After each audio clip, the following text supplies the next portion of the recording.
Hello नमस्कार मेरे प्यारे विद्यार्थियों, कैसे हो आप सब। आशा करता हूँ अच्छे होंगे। तो आज से हम 12th के हिंदी के सीरीज़ की शुरुआत करने जा रहे हैं और इस सीरीज़ में इनके जो सारे चैप्टर है और इनके जो प्रश्न उत्तर है इन सबको कवर करते हुए चलेंगे और साथ ही साथ परीक्षा के लिए जो ज़रूरी चीज़ें हैं, जो याद करने योग्य चीज़ें हैं, सब्जेक्टिव ऑब्जेक्टिव, उन सब की भी हम तैयारी करते हुए चलेंगे। तो आइए शुरू करते हैं। क्लास 12 की जो हिंदी की किताब है ये टोटल 3 खंडों में बटा हुआ है। एक है गद्य खंड, दूसरा है काव्य खंड और तीसरा है प्रतिपूर्ति। इनमें जो है ये दोनों खंड, गद्य खंड और काव्य खंड, ये बहुत ज़रूरी है परीक्षा के लिए।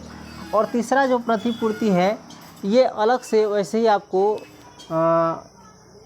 विदेश के जो साहित्य है भारत के बाहर की, उसकी जानकारी के लिए दिया गया है। खैर इसमें से भी 2-3 क्वेश्चन आता है, तो ये उतना ज़्यादा ज़रूरी नहीं है, फिर भी आप पढ़ेंगे तो इसको पढ़ करके काफ़ी आपको क्या होगा, आनंद आएगा। खैर चलते हैं। हमको गद्य खंड और काव्य खंड और प्रतिपूर्ति तीनों में मिलाकर कुल कितना चैप्टर पढ़ना है। 13 गो गद्य खंड में है, 13 गो काव्य खंड में है और 3 गो प्रतिपूर्ति में है। तो 13 26 और 3 29, जिसमें से 26 गो चैप्टर क्या है, इम्पॉर्टेंट है, ज़रूरी है पढ़ना।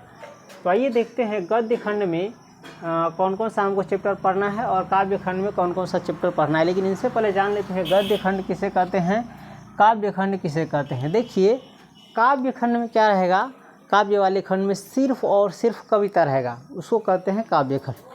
और गद्य खंड में क्या रहेगा, आपको कहानी रह सकता है, लेख रहेगा, निबंध रहेगा, एकांकी रहेगा, नाटक रहेगा, प्रहसन रहेगा। यानी कहने का मतलब है कविता को छोड़कर बाकी चीज़ें किस में रहेगा, गद्य खंड में रहेगा। तो आइए देखते हैं गद्य खंड में हमको कितना चैप्टर पढ़ना है ना।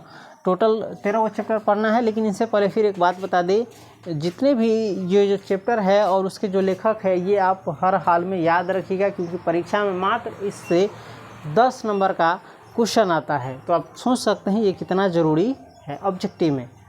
तो आइए देखते हैं गद्य खंड में सबसे पहला चैप्टर कौन है, बातचीत। सबसे पहला चैप्टर है बातचीत। बातचीत के लेखक कौन है, बालकृष्ण भट्ट। देखिए लेखक को ही रचयिता कहते हैं, रचनाकार कहते हैं, है ना, चाहे कहानीकार, निबंधकार,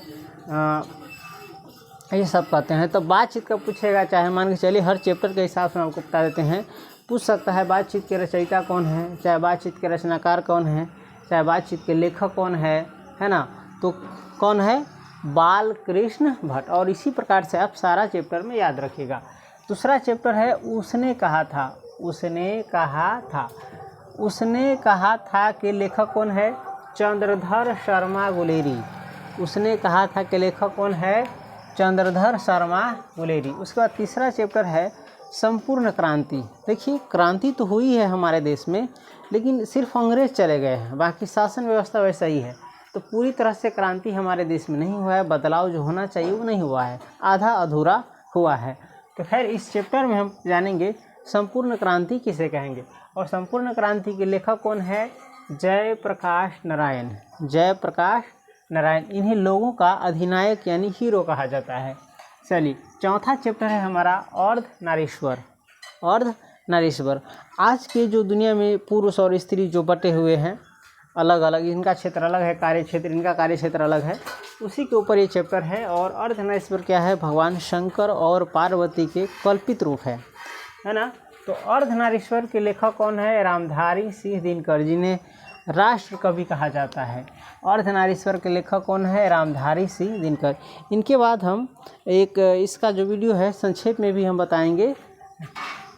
चलिए उसके बाद 5वां चैप्टर है रोज। 5वां चैप्टर है रोज। और रोज के लेखक कौन है, सच्चिदानंद, हीरानंद, वात्स्यायन, अजय। और बाकी जो है उसका अर्थ हम जब चैप्टर पढ़ेंगे उसमें हम डिटेल्स से जानेंगे सब चीज़ का। उसका 6वां चैप्टर है एक लेख और एक पत्र। एगो लेख और एगो पत्र। इसके लेखक है भगत सिंह। लेखक है भगत सिंह, स्वतंत्रता सेनानी। उसके बाद है 7वां चैप्टर ओ सदा नीरा। ओ सदा नीरा, ये किसी के नाम को संबोधित करा है, ये नदी को कहा गया है जिसमें हमेशा पानी रहता था, गंडक नदी को। ओ सदा नीरा। ओ सदा नीरा के लेखक है जगदीश चंद्र माथुर। जगदीश चंद्र माथुर। उसके बाद 8वां चैप्टर है सिपाही की माँ। 8वां चैप्टर है सिपाही की माँ। सिपाही की माँ के लेखक कौन है, मोहन राकेश। सिपाही की माँ के लेखक कौन है? मोहन राकेश। उसके बाद है प्रगीत और समाज। हमारे गांव समाज में जो लोकगीत होता है उसी को कहा गया है इसमें। प्रगीत और समाज, इसके लेखक है नामवर सिंह। आप याद रखिएगा, प्रगीत और समाज के लेखक कौन है? नामवर सिंह। उसके बाद है जूठन। जूठन के लेखक कौन है? ओम प्रकाश वाल्मीकि। जूठन के लेखक कौन है? ओम प्रकाश वाल्मीकि। उसके बाद 11वां चैप्टर है हंसते हुए मेरा अकेलापन। हंसते हुए मेरा अकेलापन, इसके लेखक है मलयज। इसके लेखक है मलयज। उसके बाद है 12वां चैप्टर तिरिच।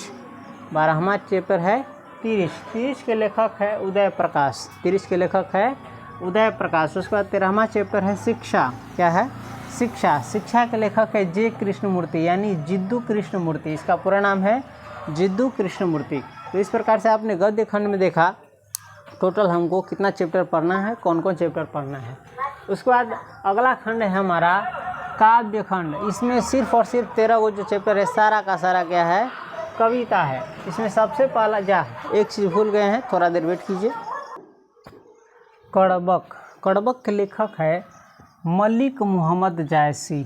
मलिक मोहम्मद जायसी। उसके बाद 2 गो पद है, देखिए दूसरा चैप्टर भी पद है और तीसरा चैप्टर भी पद है। तो पहले पद का लेखक है सूरदास।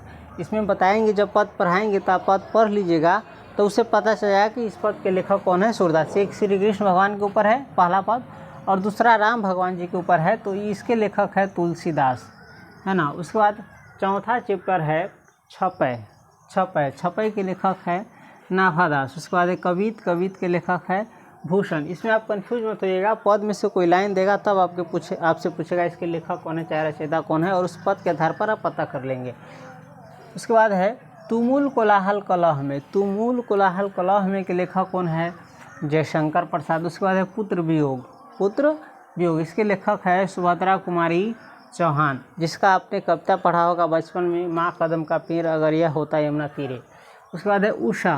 उषा का मतलब होता है सवेरा। उषा के लेखक है शमशेर बहादुर सिंह। शमशेर बहादुर सिंह। उसके बाद है जन जन का चेहरा एक।